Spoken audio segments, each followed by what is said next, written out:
Vacil Frutta, Adriatica, la Valle dei Sapori, un nuovo mondo alimentare. Avacil di Breda, Treviso. Moderata alta pressione sul nostro territorio, sarà stabile e soleggiato. Vediamo il dettaglio. Sul Veneto prosegue una moderata, come detto, alta pressione con tempo stabile, ampiamente soleggiato e cielo sereno. Vediamo le temperature, le massime sono previste tra i 18 e i 22 gradi, i valori notturni tra 9 e 11 gradi circa.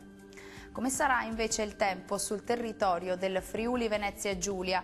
Anche qui avremo una giornata all'insegna dell'ampio soleggiamento ovunque, salvo poche nubi sparse. Temperature massime tra i 19 e i 22 gradi, i valori notturni tra 10 e 11 gradi circa. Concludiamo andando a vedere che tempo farà sul Trentino Alto Adige. Tempo stabile e soleggiato, salvo una locale e parziale nuvolosità sui settori centrali. Temperature massime che risultano essere in locale aumento sui 22-23 gradi, valori notturni attesi intorno ai 10 gradi.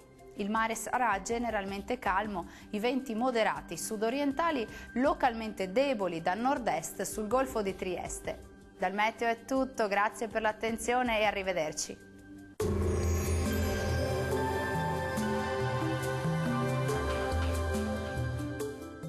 Vacil Frutta, Adriatica, la Valle dei Sapori, un nuovo mondo alimentare. Avacil di Breda, Treviso.